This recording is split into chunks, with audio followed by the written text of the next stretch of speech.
Success po ang kakanin natin na tinawag kong Ube Mongo Delight. Ipakikita ko po sa inyo ang aking process ng dagdag bawas ingredients during my recipe testing hanggang maging maayos po ang kakanin natin today. Pag nagkataon, pag negosyo na naman to. Laki ng tubo nyo. Kakanggata po ang aking ilalagay. Coconut cream. Isang lata, 400 ml. Dahan-dahanin po natin ang paglalagay ng ating malagkit. Halo muna tayo ng halo. Kasi titignan natin baka naman mapasobra yung ating malagkit eh. So, kanina 1 cup. Ito naman po, half a cup. Dadagdagan ko po ng asukal. Ito po ay 1 cup.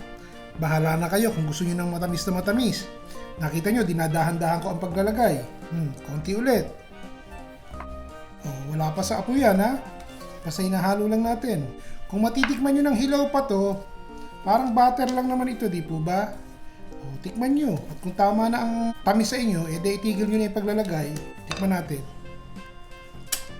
Lalagyan natin ng ubi flavor.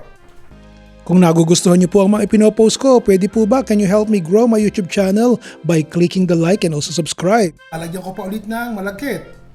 So, 2 tasa po, 2 cups ng malagkit ang aking inilagay. Alam niyo po, hindi tayo laging basta magtotodo ng mga ricado natin, especially kapag ako po ay nagtetest ng recipe kasi mahirap nang mabawi katulad nito. So dahan-dahan lang talaga. So ito ang aking consistency na gustong makita. Okay? O tignan nyo, sumasama na yung ilalim. Ibig sabihin, okay na. Nakita nyo ba yan? Ito palaman natin ha. Pwede kayong gumamit itong munggo na karaniwang nabibili natin. Buo-buo po yan, nasa bote. Ito naman, nasa lata pero ito po mash na. Parang mash. O i-coat po natin ng cooking spray itong ating molder para hindi po manikit yung ating kalamay sa loob ha. Pwede rin kayo mag-brush ng butter o kaya naman cooking oil. Para lang madulas. O lagay nyo na isa-isa. Yun. Ganda ng kulay. O ito naman.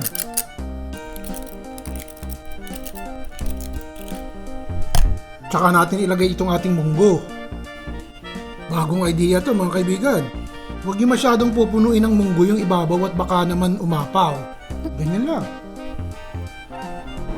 Kumukulo na yung tubig. Lagay natin itong ating steamer, pasingawan. Yan. Try muna natin itong isa. Palagay ko maganda, lagyan natin sa taas pa para matakpan yung ating munggo. Di ba maganda? May surprise. Para pagkagat nung kakain, hindi nila alam, aba, munggo pala.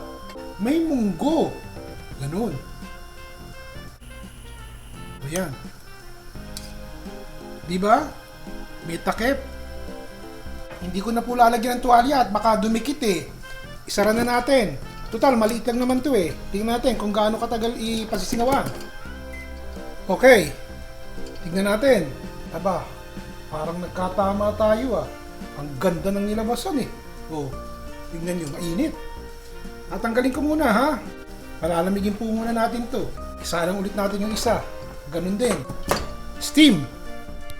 Mukha namang successful ang ating experiment today sa ating kakanin mga kaibigan. Pag nagkataon, pag negosyo na naman to. Laki ng tubo nyo. Ngayong malamig na, tignan nyo po, madaling matatanggal sa container, sa ating molder. Nakita nyo yan? Oh, ang dali-dali oh. Ang gandang pagtignan. Isang ganun lang.